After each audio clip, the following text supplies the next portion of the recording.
আজকে আমরা সূরাতুল বাকারা 40 নম্বর আয়াত থেকে আলোচনা শুরু করব। এই আয়াতে আল্লাহ পাক রব্বুল আলামিন ইরশাদ করেছেন, ইয়া বানি ইসরাঈল আযকুরু নি'মাতি আল্লাতী আন'আমতু আলাইকুম ওয়া আফু বি'আহদি উফি বি'আহদিকুম ওয়া ইয়্যায়া ফারহাবুন। আল্লাহ পাক রব্বুল আলামিন বলতেছেন, ইয়া বানি ইসরাঈল, হে বনি ইসরাঈল। বনি ইসরাঈলকে সম্বোধন করে আল্লাহ তাআলা বলতেছেন, উযকুরু নি'মাতি আল্লাতী আন'আমতু আলাইকুম, আমি তোমাদেরকে যে নিয়ামতগুলো পুরস্কার হিসেবে দান করেছি তোমরা আমার ওই নিয়ামতগুলোর কথা স্মরণ করো। ওয়া আউফু বিআহদি, এবং আমার সাথে তোমরা যে ওয়াদা করেছিলে ওই ওয়াদা তোমরা পূরণ করো। উফি বিআহদিকুম, এবং আমিও তাহলে তোমাদের সাথে যে ওয়াদা করেছি সেই ওয়াদা পূরণ করবো। ওয়া ইয়্যায়া ফারহাবুন, এবং তোমরা আমাকে ভয় করো। আল্লাহ রব্বুল আলামিন এখানে বনি ইসরাঈলদেরকে সম্বোধন করে বললেন, বনি ইসরাঈল কারা? বনি ইসরাঈল কারা? হযরত ইব্রাহিম আলাইহিস সালাতু ওয়াস সালামের দুইজন পুত্র সন্তান ছিল। একজনের নাম হচ্ছে ইসমাঈল, আরেকজনের নাম হলো ইসহাক, দুই ভাই। ইসমাঈল আলাইহিস সালাতু ওয়াস সালাম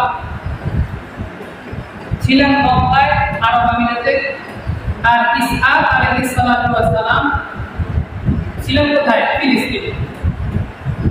ইসহাক আলাইহিস সালাতু ওয়াস সালামের ঘরে আবার দুইজন পুত্র সন্তান আল্লাহ তাআলা দান করলেন। একজনের নাম হচ্ছে আয়েস, আর আরেকজনের নাম হচ্ছে ইয়াকুব। ইসহাক আলাইহিস সালামের দুই সন্তান, একজনের নাম আয়েস আর আরেকজনের নাম হচ্ছে ইয়াকুব। ইয়াকুব নবী বলি না আমরা, ইয়াকুব নবী। তো ইয়াকুব আলাইহিস সালাতু ওয়াস সালামের আরেকটি নাম ছিল ইসরাঈল। এটা হিব্রু ভাষা, বাংলা আরবিতে এর অর্থ হচ্ছে আল্লাহর বান্দা, আব্দুল্লাহ। আবার ইসরাঈল এই জন্য বলা হয়েছে, ইসরাঈল বলা হয় ওই ব্যক্তিকে যিনি রাত্রে বেলায় পলায়ন করেছেন। তাহলে ইয়াকুব আলাইহিস সালামের আরেক নাম ছিল ইসরাঈল। ইসরাঈল কেন বলা হয়? যে তিনি রাত্রে বেলায় পলায়ন করেছিলেন। ইয়াকুব আলাইহিস সালাম এবং আয়েস আলাইহিস সালাম দুই ভাই। ইসহাক আলাইহিস সালামের সন্তান। ইসহাক আলাইহিস সালাম যখন বৃদ্ধ হয়ে গেলেন, বয়স্ক হয়ে গেলেন, বয়সের ভারে তিনি অসুস্থ হয়ে পড়লেন এবং তার চোখ বন্ধ হয়ে গেল, চোখে দেখে না। এখন তিনি তার বড় ছেলে আয়েসকে ডেকে বললেন, বাবা, আমি তো আর দুনিয়াতে বেশি দিন থাকবো না, বাঁচবো না, তো আমি তোমার জন্য দোয়া করতে চাই, তুমি আমার জন্য একটা সুন্দর দেখে পশু শিকার করে আমার জন্য তুমি গুনাহ করে নিয়ে আসবা, রান্না করে নিয়ে আসবা, তারপর আমি তোমার জন্য দোয়া করে দেব। যখন ইসহাক আলাইহিস সালাম এই কথা বললেন আয়েসকে, তখন এই কথা তার মা শুনলেন। শোনার পরে ইয়াকুব আলাইহিস সালামকে বললেন, আজকে তোমার বাবা তোমার বড় ভাইকে বলছিল যে তিনি যেন একটা ভালো পশু জবাই করে তোমার বাবার সামনে নেয়, তোমার বাবা দোয়া করে দিতে থাকবে। এই কথা শোনার পরে ইয়াকুব আলাইহিস সালাম আর দেরি করলেন না। তিনি তৎক্ষণাৎ গিয়ে তার যে বকরি ছিল, বকরি বাল ছিল, এখান থেকে ভালো দেখে বকরি জবাই করে বা বিক্রা করে, এবং চিন্তা করলেন আমি সবার আগে কি করবো, বাবাকে ভালো খাবার দিব, বাবার দোয়া নিব।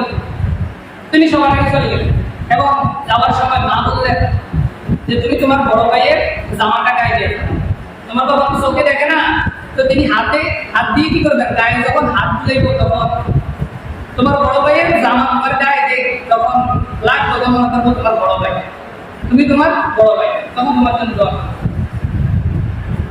তো ইয়াকুব আলাইহিস সালাম তিনি কি করলেন, তিনি বাবার জন্য সুন্দর করে গোশত ভুনা করে বাবার সামনে নিয়ে গেলেন। বাবাকে বললেন, বাবা খান। তো ইসহাক আলাইহিস সালাম খাইলেন এবং খাওয়ার পরে তিনি দোয়া করলেন। কিছুক্ষণ পরে আয়েস বড় ভাই তিনিও আবার কি করছেন, বাবার জন্য খাবার নিয়ে আসছেন। তো বাবা বুঝতে পারে নাই, তিনি বললেন কিছুক্ষণ আগে তুমি আমার জন্য খাবার নিয়ে আইছো, কয় না আমি তো আসি নাই। তো তিনি বুঝলেন হ্যাঁ অবশ্যই তাহলে ইয়াকুব এই কাম করছে, সে আমার আগে আসি বাবারে খাবার দিই, বাবা থেকে কি দিয়ে গেছে, দোয়া হয়ে গেছে। এবার তিনি রাগ করলেন আর নিয়োগ করলেন যে আমার বাবা মা বাঁচি থাকতে তো তোমাকে কিছু করতে পারবো না, যখন বাবা মা মারা যাবো তখন আমি তোমাকে হত্যা করবো। নিয়োগ করলেন আগে যে ইয়াকুবকে তিনি হত্যা করলেন, বাবা মা তখন মারা যাবে, থাকবে না। এই কথা মা শোনার পরে এবার মা ইয়াকুব আলাইহিস সালামকে বললেন যে বাবা তুমি এক কাজ করো, তোমার বাড়িতে এই ওয়াদা করছে সে তো ওয়াদা পূরণ করে ছাড়বে, তুমি একটা কাজ করো, তুমি আর এখানে থাকো না, তুমি তোমার মামার দ্বারা চলে যাও, নানার বাড়িতে চলে যাও, তোমার মামা হারাম শহরে থাকে, তুমি সেখানে চলে যাও। তোমার মামার নাম হচ্ছে লাবান, তোমার মামার 2 কন্যা সন্তান আছে, তুমি সেখানে যাইবা, তোমার মামার নন্দনকে বিয়ে করবা, সেখানে তুমি বসবাস করবে, তুমি তোমার মামার দ্বারে হারাম শহরে চলে যাও। তো এই কথা বলার পরে ইয়াকুব আলাইহিস সালাম এবার কি করলেন, সত্যি সত্যি রাত্রে বেলায় তিনি ওই কেনান থেকে, ইয়াকুব আলাইহিস সালাম কেনান থেকে বাবা মাকে ছেড়ে তিনি কি করছেন, এই রাত্রে বেলায় সেখান থেকে পালাই বাইয়ের দরে বাই যদি তাকে হত্যা করে গেলেন, এই জন্য সে চলে গেলেন হারাম শহরে মামার কাছে রাত্রে বেলা বলেন। এই জন্য বনি ইসরাইল বলা হয়, অর্থাৎ তিনি ইসরা বলা হয় যে আমরা মেরাজের আলোচনা করেছিলাম, ইসরা মানে গমন করা, তো তিনি রাত্রে বেলা গমন করেছেন, পালাই মামার দেশে চলে গেছেন, এই জন্য ইয়াকুব আলাইহিস সালামের নাম হচ্ছে ইসরাইল। এখন তো বর্তমানে ইসরায়েল রাষ্ট্র হইল, এই ইসরায়েল ইহুদিরা ইয়াকুব আলাইহিস সালামের নামেই রাষ্ট্র রাখছে, রাষ্ট্রের নাম রাখছে, কিন্তু প্রকৃতভাবে মুমিন হইতে পারে না। এবার বুঝে নিন বিষয়টা, তাহলে বনি ইসরায়েল ওই ইয়াকুব আলাইহিস সালাম তিনি এই রাত্রিবেলা রওনা দিলে চলে যেতেছেন, এখন প্রতিমধ্যে যাইতে যাইতে রাত হয়ে গেছে, এখন তিনি রাত্রেবেলা কি করবেন, বিশ্রাম তো নিতে হবে। তো তিনি একটা পাথরের সাথে হেলান দিয়ে বিশ্রাম নিতেছেন, এমন সময় তিনি স্বপ্ন দেখলেন যে পাথরের সাথে তিনি হেলান দিয়েছেন ওই পাথরের সাথে আকাশের সাথে একটা সিঁড়ি লাগানো এবং অগণিত অসংখ্য ফেরেশতা ওই সিঁড়ি দিয়ে আকাশ থেকে ওঠানামা করছেন, জমিনে যাইতেছেন। হঠাৎ ইয়াকুব আলাইহিস সালামকে কে যেন ডাক দিয়ে বললেন, হে ইয়াকুব, তুমি এখানের ভিতরে একটা আল্লাহর ঘর, আল্লাহর ইবাদতের স্থান তুমি তৈরি করো। তিনি এই কথা শোনার পরে আজকে যে উঠার পরে তিনি চিন্তা করলেন যে এখন তো আমার কাছে এই ঘর বানানোর মতো কোনো কি নাই, ব্যবস্থা নাই, তো আমি এই পাথরটাকে একটা ডাক দিয়ে যাই, আবার আমি প্রস্তুতি নিয়ে ফিরে এসে তারপর এখানে একটা আল্লাহর ঘর ইবাদতের জায়গা স্থান আমি বানাবো। তো তিনি এই পাথরটাকে ডাক দিয়ে গেলেন এবং সেখান থেকে হারাম শহর গেলেন, মামার কাছে গেলেন, লাবানের কাছে, সেখানে গেলেন, যাওয়ার পরে মামুকে বিয়ে করলেন এবং তিনি সেখানে 12 সন্তানের বাবা হয়েছে। প্রথম ঘরের ভিতরে 10 সন্তান, পরের ঘরের ভিতরে 2 সন্তান, ইউসুফ আলাইহিস সালাম এবং বনিয়ামিন, এই 2 সন্তান। তো তিনি এবার সন্তান সন্ততি নিয়ে চিন্তা করলেন, এখন আমি আমার এই সন্তান সন্ততি নিয়ে এবার আমি আমার বাবার কাছে যাব, আমার দেশে যাব কেনানে। তো তিনি আল্লাহর কাছে দোয়া করলেন, হে আল্লাহ, আমি যদি সুস্থ শরীরে সঠিকভাবে আমার সন্তান সন্ততি নিয়ে আমি যদি কেনান শহরে যাইতে পারি, বাবার শহরে যাইতে পারি, তাহলে আমি আমার এই সন্তানদের থেকে একজন আপনার রাস্তায় আমি কোরবানি দেব। তিনি এই নিয়ম করলেন আল্লাহর কাছে। তো তিনি তার সন্তান সন্ততি নিয়ে রওনা দিয়েছেন, কেনান শহরে যাবেন। যাওয়ার প্রতিমধ্যেই হঠাৎ করে তিনি দেখলেন তিনার গোত্রের ভিতরে তিনি যে কাফেলা নিয়ে দল নিয়ে যাইতেছেন, এই দলের ভিতরে অসীম একজন লোক, তার পরিবারের লোক, এর বাইরে আর কেউ। তো তিনি মনে করলেন অবশ্যই এই লোকটা ছোট্ট রয়েছে, দল জড়াই করলেন এবং দস্তাদস্তি শুরু করলেন, কিন্তু সোরের সাথে কোনো রকমই তিনি এই অপরিচিত ব্যক্তির সাথে পারতেছেন না। এমন এক পর্যায়ে এই অপরিচিত ব্যক্তি ইয়াকুব আলাইহিস সালামের পায়ের ভিতরে এমন জোরে চাপ দিলেন, পায়ের রানে চাপ দেওয়ার কারণে তিনার এক শিরা অবশ হয়ে গেল, একটা শিরা অবশ হয়ে গেল, পা নাড়াইতে পারতেছেন এমন অবস্থা। তো তিনি ওই ব্যক্তিকে ছেড়ে দিলেন, সুর সন্দেহ করে যারা ধরছে, ছেড়ে দেওয়ার সাথে সাথে দেখলেন উনি আকাশের দিকে উনি চলে যেতেছে। তো ইয়াকুব আলাইহিস সালাম বুঝলেন যে আসলে তো উনি সুর না, মানুষ না, উনি হচ্ছে আল্লাহ ফেরেশতা।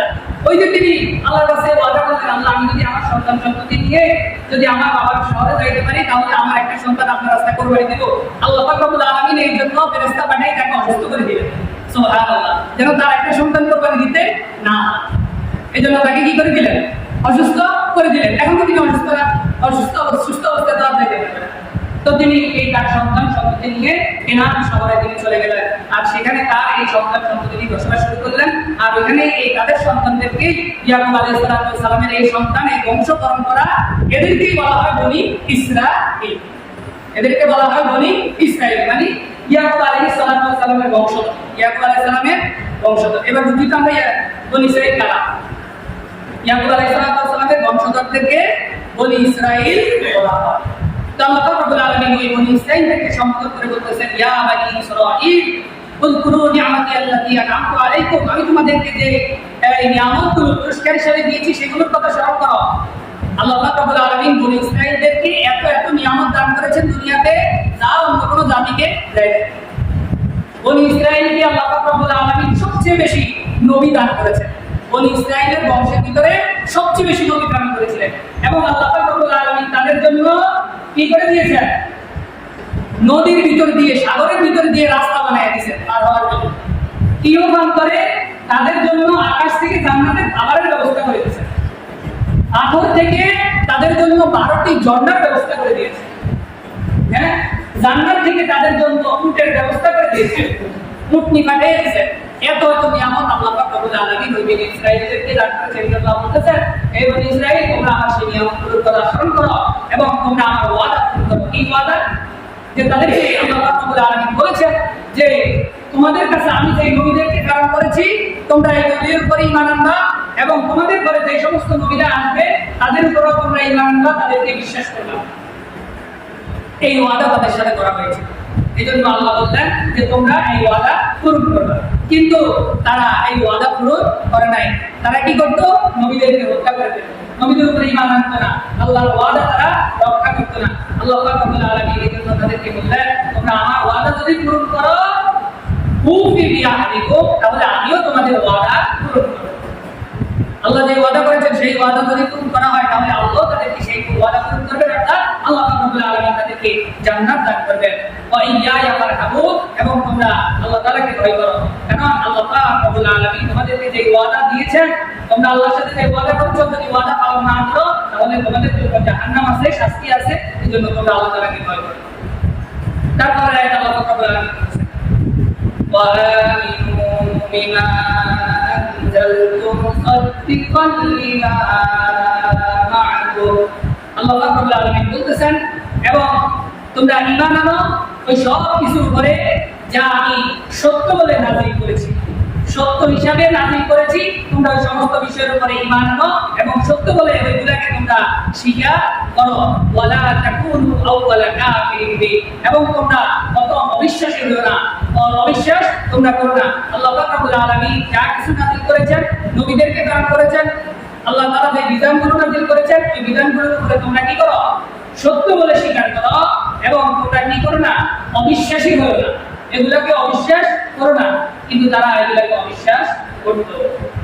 তারপর আল্লাহ পাক রব্বুল আলামিন বলতেছেন, ওয়ালা তাশতারু বিআয়াতি সামানান কলিলা, এবং দুনিয়া নিকৃষ্ট দামে আমার আয়াতগুলোকে তোমরা বিক্রি করো না। দুনিয়ার অল্প দামে তোমরা আমার আয়াতগুলোকে বিক্রি করে দিও না। বনি ইসরাঈলটা কি করতো?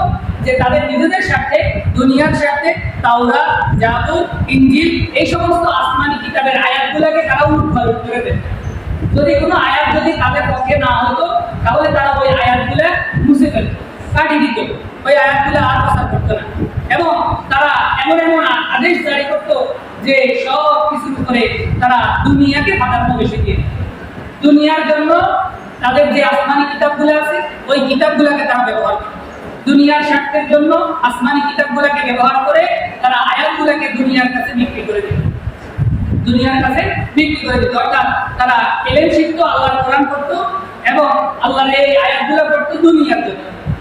এজন্য আল্লাহ পাক রব্বুল আলামিন বলতেছেন, ওয়া ইয়া ফাত্তাকুন, তোমরা আল্লাহ তাআলাকে ভয় করো। তোমরা যে কাজগুলো করতেছো এই কাজগুলো ঠিক না, তোমরা আল্লাহ তাআলাকে ভয় করো। আল্লাহ পাক রব্বুল আলামিন তোমাদেরকে যে আয়াতগুলো নাযিল করেছেন, যে বিধানগুলো নাযিল করেছেন, তোমরা ওইগুলো সত্য বলে স্বীকার করো এবং নিকৃষ্ট দামে, দুনিয়ার অল্প দামে তোমরা তোমাদের এই আয়াতগুলোকে, আল্লাহর এই আয়াতগুলোকে বিক্রি করে দিও না। এখন এই আয়াত তো আমাদের জন্য অপ্রযোজ্য। আমরা দুনিয়ার স্বার্থে আমাদের ঈমানকে আমরা বিক্রি করে দেই। আমরা দুনিয়ার লোভ লালসার কারণে আমাদের ঈমানকে আমরা কি করে দেব? অল্প দামে বিক্রি করে দেই। বিক্রি করে দেয় না? দুনিয়ার অল্প কিছু স্বার্থের কারণে ঈমান বিক্রি হয়ে যায় না? এজন্য আল্লাহ বলতেছে ওয়ালা তাশতারু আয়াতি সামানান কালিলা। তোমরা দুনিয়ার নিকৃষ্ট দামে তোমরা আমার বিধানকে বিক্রি করে দিও না, ঈমানকে বিক্রি করে দিও না, আদেশকে হুকুমকে বিক্রি করে দিও না। দুনিয়ার নিকৃষ্ট যে যে কাজ করুক না কেন, যে ব্যক্তি চাকরি করে, যে ব্যক্তি অফিস আদালতে চাকরি করে, যে ব্যক্তি ইদানিং পুলিশের চাকরি করে, যারা সরকারি চাকরি করে, যে যে কাজ করুক না কেন, ওই কাজ যদি সে হকভাবে না করে, দুনিয়ার স্বার্থের জন্য সে কি করে দেয়? হককে প্রত্যাখ্যান করে, তাহলে সেই আল্লাহর হুকুমকে দুনিয়ার অল্প দামে বিক্রি করে, দুনিয়ার অল্প কিছুর জন্য বিক্রি করে। এই জন্য আল্লাহ বলতেছে ওয়াইয়া ইয়াতাকুন, তোমরা আল্লাহ তাআলাকে ভয় করো। তারপরে আল্লাহ তাআলা বলেন ওয়ালা তাকনিসুল হাক্কা বিল বাতিল, তোমরা সত্যের সাথে মিথ্যাকে মিশিয়ে ফেলো না, সত্যের সাথে মিথ্যাকে মিশিয়ে ফেলো না। যেটা সত্য সেটা সত্যই। তোমাদেরকে কেউ একজন এসে বিচার করার জন্য বলবো, আর তুমি এই সত্যকে মিথ্যার সাথে মিশিয়ে ফেলেছ, কারণ তুমি বিচারক, যদি তুমি সঠিকভাবে যদি কথা বলো তাহলে তোমার আর এই চাকরি থাকবে না। এই জন্য তুমি সত্য বলো না। সত্য না বলে তুমি কি করতেছো? মিথ্যা প্রচার করতেছো, সত্যকে মিথ্যার সাথে মিশিয়ে ফেলতেছো। অর্থাৎ তোমার হাক্ক, এবং সত্যকে গোপন করো না, কিন্তু সত্যকে গোপন করে রাখা হইতেছে। ওয়ান্তুম তাআলামুন, অথচ তোমরা এগুলো সত্য এই কথা তোমরা জানো, এই কথা তোমরা জানো যে কোনটা সত্য আর কোনটা মিথ্যা, এটা জানো, জানার পরেও এটাকে গোপন করে রাখো। আমাদের সমাজের মায়া, হ্যাঁ, সত্য কোনটা আর কোনটা সত্য না মিথ্যা এটা আমরা জানি, জানার পরেও তার সাথে আমার সম্পর্ক খারাপ হয়ে যায়। এই জন্য আমি কি করি? এই জন্য আমি সত্য কথা বলতে চাই না। ওই তার সাথে যদি আমি এখন এই হক কথা বলি তাহলে আমার সাথে সম্পর্ক খারাপ হয়ে যাবে। এই জন্য আমি সত্যটাকে রাখা দিয়ে রাখি, সত্যকে গোপন করে রাখি, এটাকে প্রকাশ করে দেই। আমার চাকরি চলে যাবে, আমার ব্যবসার ভিতরে ক্ষতি হবে, হ্যাঁ, আমার সম্পর্কের ভিতরে ফাটল সৃষ্টি হবে, এই জন্য সত্য বলি না। এই জন্য আল্লাহ পাক রব্বুল আলামিন বলতেছেন ওয়ান্তুম তাআলামুন, তোমরা জানো কোনটা সঠিক কোনটা মিথ্যা, কোনটা হক কোনটা বাতিল, তারপরেও তোমরা এটাকে গোপন করো, অথচ তোমরা এটা সব জানো।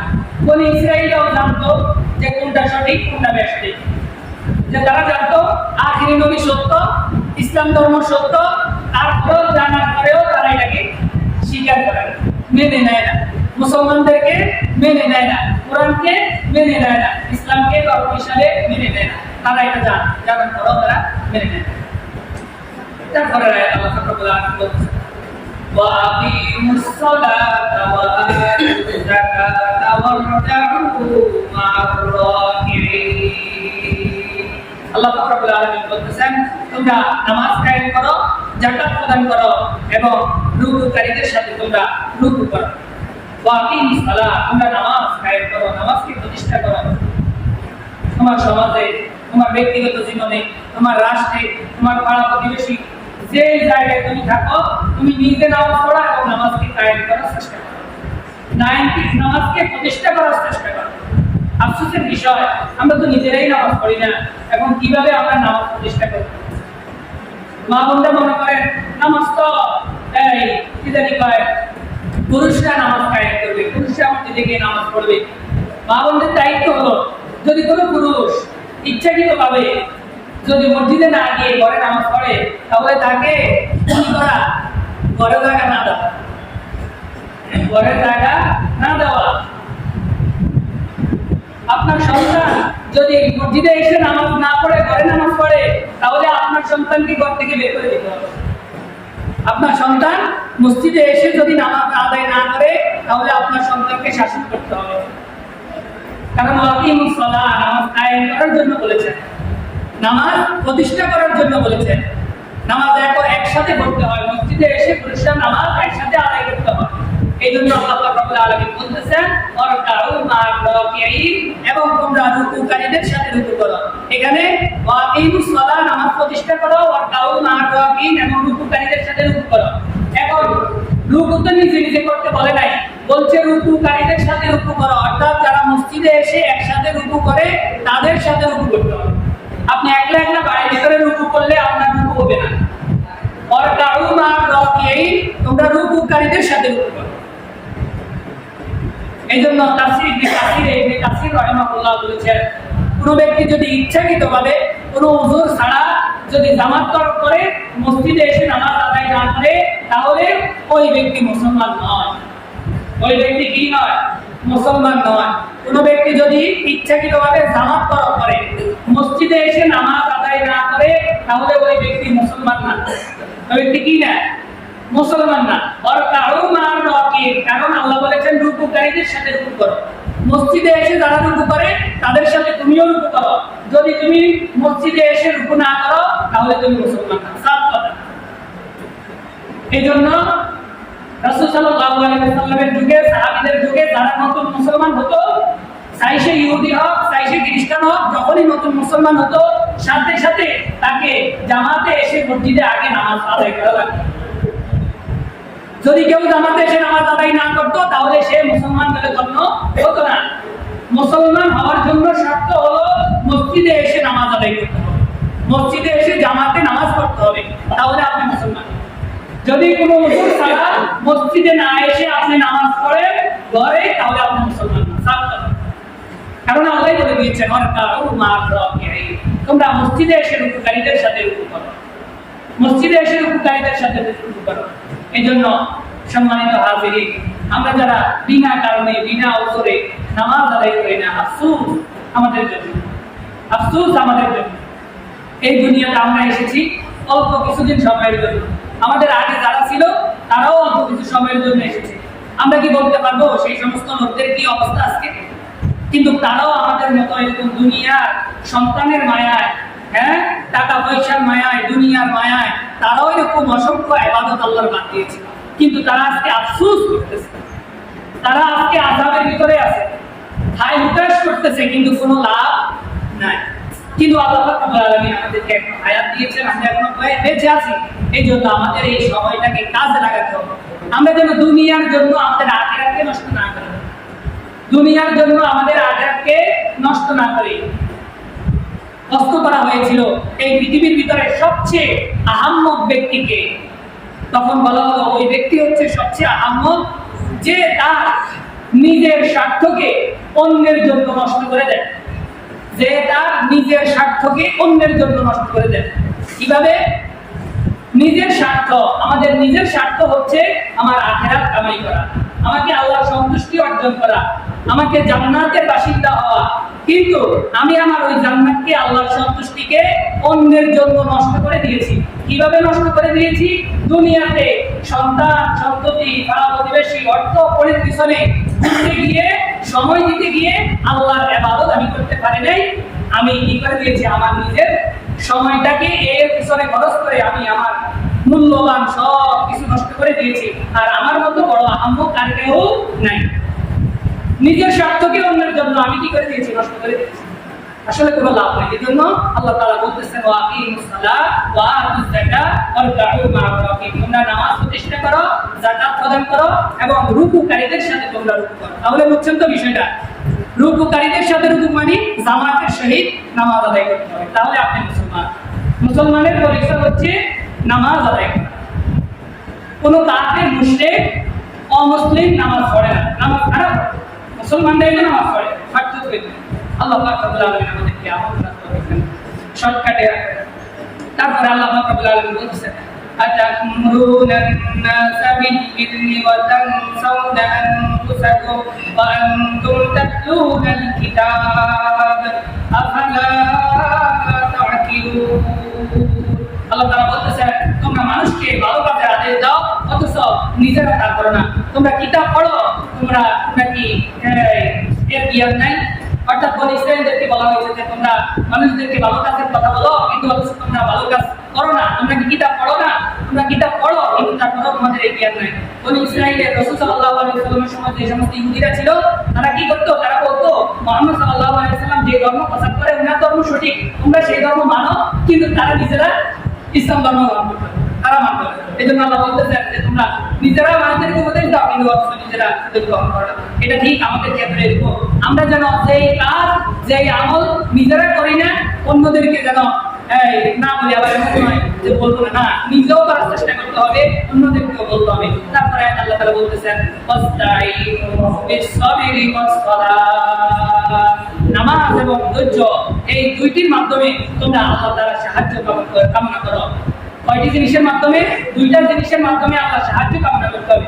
আপনি অসুস্থ হয়ে গেছেন, আপনার কোনো সমস্যা, টাকা পয়সার সমস্যা, আপনার যে কোনো সমস্যা হোক না কেন, দুইটা জিনিসের মাধ্যমে আল্লাহ সাহায্য কামনা করার জন্য বলেছেন ওয়াস্তাঈনু বিস-সাবরি ওয়াস-সালাহ, নামাজ এবং ধৈর্য, এই দুইটা জিনিসের মাধ্যমে আল্লাহ সাহায্য কামনা করেন। কয়টা জিনিস?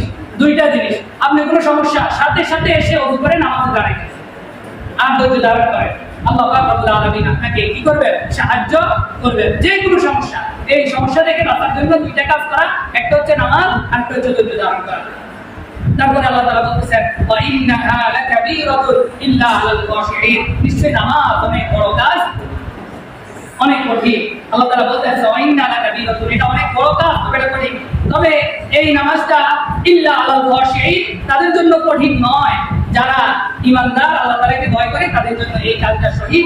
যারা খুশু অর্জন করতে চায়, আল্লাহর সন্তুষ্টি অর্জন করতে চায়, তাদের জন্য এই নামাজ কঠিন নয়। তারপরে আল্লাহ তাআলা বলতেছেন আল্লাযীনা ইয়াযুন্নুনা আন্নাহুম মুলাকু রাব্বিহিম, তোমরা কি করো?